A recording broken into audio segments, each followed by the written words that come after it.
और इस वक्त की अच्छी और एक बड़ी खबर कह सकते हैं, खुशनुमा खबर। भारतीय हॉकी टीम ने ब्रॉन्ज मेडल जीत लिया है। आपको बता दें कि इतिहास रच दिया है भारतीय हॉकी टीम ने।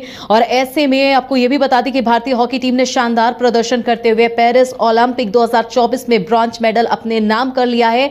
टीम इंडिया ने स्पेन को हरा दिया है। तो ये एक बेहद खुशखबरी वाली खबर भारतीयों के लिए, हॉकी प्रेमियों के लिए। और ये ब्रॉन्ज मेडल एक बार फिर से हम आपको बता दें कि हॉकी टीम ने स्पेन को हराकर 2-1 से हराया है। हरमनप्रीत ने 2 गोल दागे हैं और ऐसा इतिहास रचा कि यहां पर जो भारतीय हॉकी टीम ने है ब्रॉन्ज मेडल जीतकर इतिहास रच दिया है। हमारे साथ हमारे सहयोगी राकेश रंजन जी हमारे साथ जुड़े हुए हैं, उनका रुख करते हैं।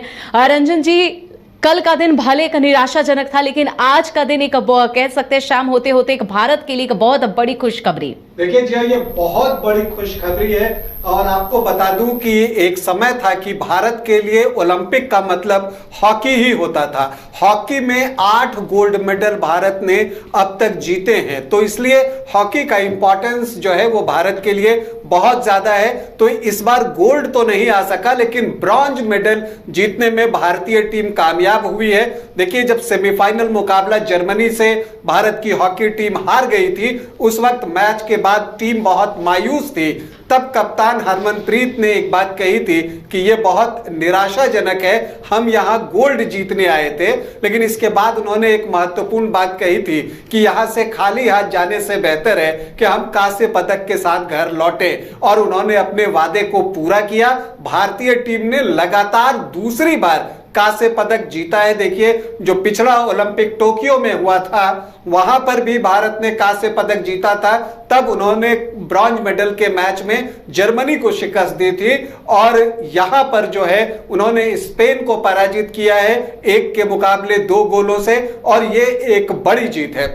देखिए अमिता, अगर हम मैच के प्रोस्पेक्ट पर बात करें तो जब शुरू होता है तो जो 4 क्वार्टर होते हैं, उसमें पहले क्वार्टर से ही दोनों टीमों ने गोल की तरफ जो है वो देखा, चूंकि दोनों टीम जानती थी कि गोल करके ही मैच जीता जा सकता है। लेकिन इन सब के बीच भारतीय टीम का पलड़ा जरूर थोड़ा भारी था, लेकिन पहले क्वार्टर में गोल रहित बराबरी पर सब कुछ समाप्त होता है। लेकिन जैसे ही दूसरा क्वार्टर शुरू होता है, भारतीय टीम जो है चौंक जाती है जब 18वें मिनट में भारत के खिलाफ पेनल्टी स्ट्रोक स्पेन की टीम को मिलता है और स्पेन के कप्तान ने उसे गोल में तब्दील किया और 1 गोल की बढ़त ले ली। धड़कने हम लोग जितने लोग मैच देख रहे थे सबकी बढ़ गई थी। लग रहा था कि अब पता नहीं क्या होगा, बहुत तरह के ख्याल दिमाग में आने लगे, अनहोनी का डर सताने लगा। लेकिन इन सब के बीच समय गुजरता रहा।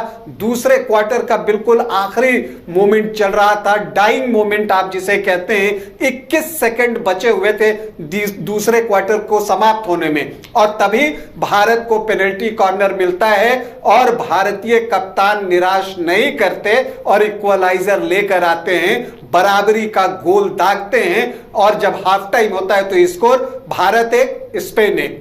जब हाफ टाइम के बाद गेम शुरू होता है तो भारत को यह पता था कि देखिए अब उसे अटैकिंग हॉकी खेलनी है और मैच में लीड लेनी है, क्योंकि अगर आप एक बार पिछड़ जाते हैं, जैसा कि सेमीफाइनल मुकाबले में हुआ था जर्मनी के खिलाफ, तो वापसी मुश्किल होती है। तो यहां पर भारत ने इनिशिएटिव लिया, 33वें मिनट में एक बार फिर से पेनल्टी कॉर्नर अर्जित किया और एक बार फिर से भारतीय कप्तान हरमनप्रीत सामने आते हैं और गोल दागते हैं और भारत को 2-1 की बढ़त वहां पर दिला देते हैं। तीसरे क्वार्टर में काफी पेनल्टी कॉर्नर्स जो है वो दोनों टीमों को मिले, कभी भारत को तो कभी स्पेन को, तो मुकाबला चलता रहा। स्पेन की पूरी कोशिश थी कि इस गोल को उतारा जाए, इक्वलाइजर लाया जाए, लेकिन स्पेन की टीम तीसरे क्वार्टर तक जो है ये काम नहीं कर सकी।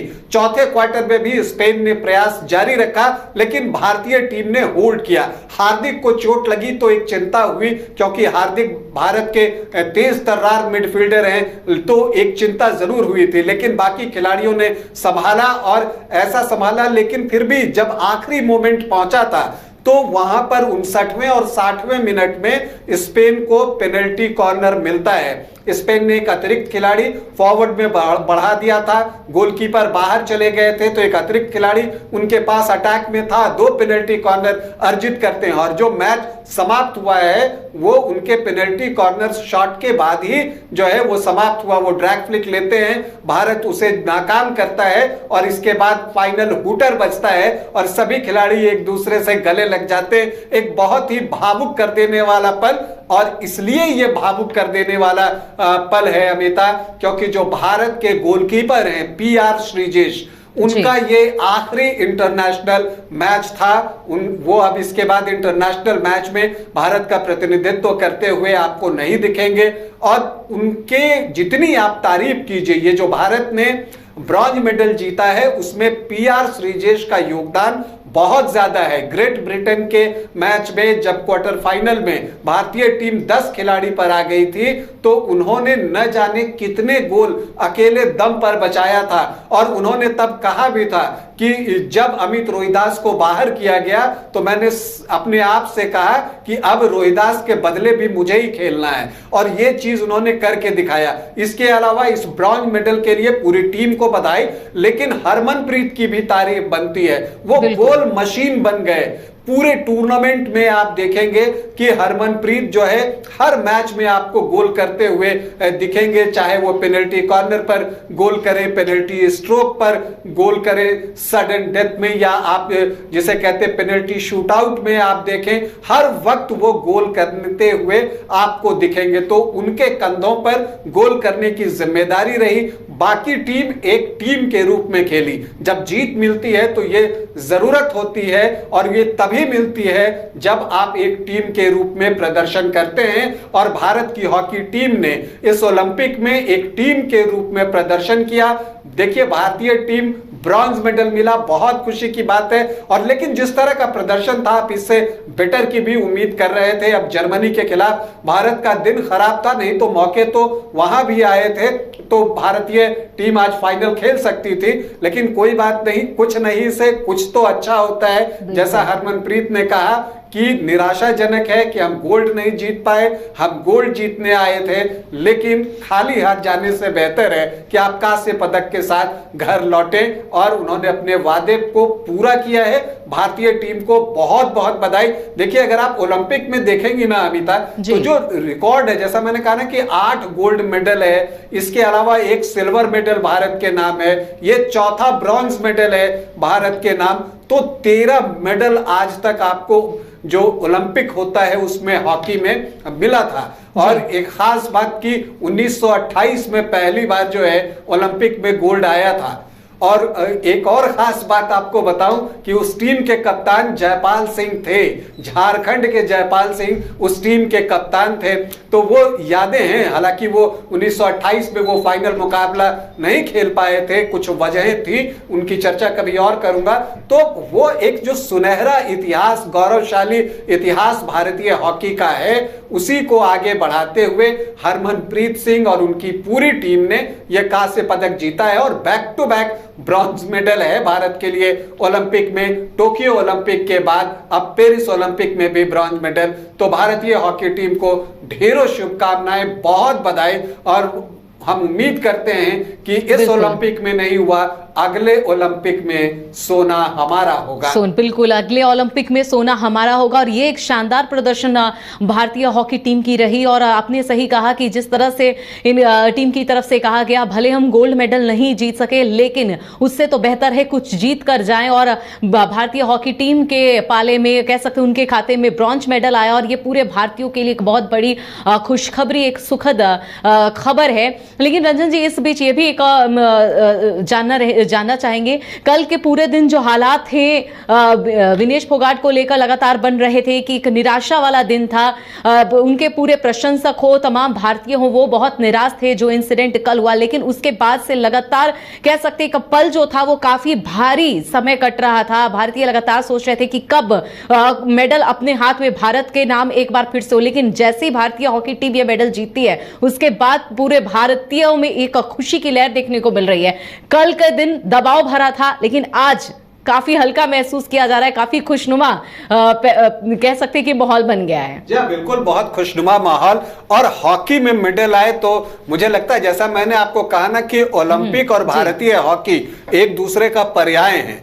जो जब भी ओलंपिक होता है तो जो सबसे ज्यादा ध्यान रहता है लोगों का, वो हॉकी टीम के प्रदर्शन पर ही रहता है और इसका दबाव भी टीम पर होता है। लेकिन उस दबाव से निकलकर खिलाड़ियों ने जो है ये कांस्य पदक जीता है, टीम ने ये कांस्य पदक जीता है। जब आप कल की बात करती हैं, समझिए कितनी निराशा थी। वो जो पूरा दल होगा वो वहां पर सारी चीजों को देख रहा है, उससे उबरना और फिर लौटकर इस तरह का बेहतरीन प्रदर्शन करना, आप इसकी जितनी तारीफ करें वो कम है। और ये दिखाता है कि मेंटल स्ट्रेंथ इस भारतीय हॉकी टीम का क्या है। इसके कोच अगर आप क्रेग फुलटन की बात कर लें, उन्होंने इस टीम को कहा कि देखिए आप डिफेंड कीजिए, आमतौर पर हम अटैक करने की बात करते हैं, उन्होंने शुरू में ही कह दिया था कि आप डिफेंस के द्वारा ही टूर्नामेंट जीतते हैं। लेकिन उन्होंने क्या कहा, डिफेंड टू अटैक, मतलब आप रक्षा कीजिए किसके लिए, आक्रमण करने के लिए। मतलब उनका कहना था कि आप पीछे आए,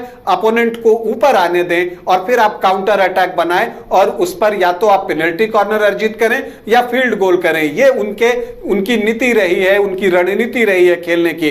तो जो कोच ने अपनी टीम को कहा, टीम ने वो कर दिखाया और ब्रॉन्ज मेडल जो है वो जीतने में कामयाब रही। तो भारतीय हॉकी टीम को बहुत बहुत बधाई, पूरे देशवासियों को बहुत बधाई। बिल्कुल। और हमसे बात करने के लिए बहुत बहुत शुक्रिया रंजन जी आपका। वाकई में ये एक बहुत ही खुशनुमा पल है, बेहद बड़ी खुशखबरी है पूरे भारतीयों के लिए, भारतीय हॉकी टीम के लिए, क्योंकि जैसा कि हमारे सहयोगी रंजन जी ने बताया कि कल जितना भी एक प्रेशर वाला दिन था, लेकिन इन सब चीज़ों के बीच में हमारी भारतीय हॉकी जो टीम है वो अपने मेंटली स्ट्रांग रहते हुए मैदान में उतरी और एक बेहतरीन परफॉर्मेंस के साथ स्पेन को हराया और ब्रॉन्ज मेडल अपने नाम किया।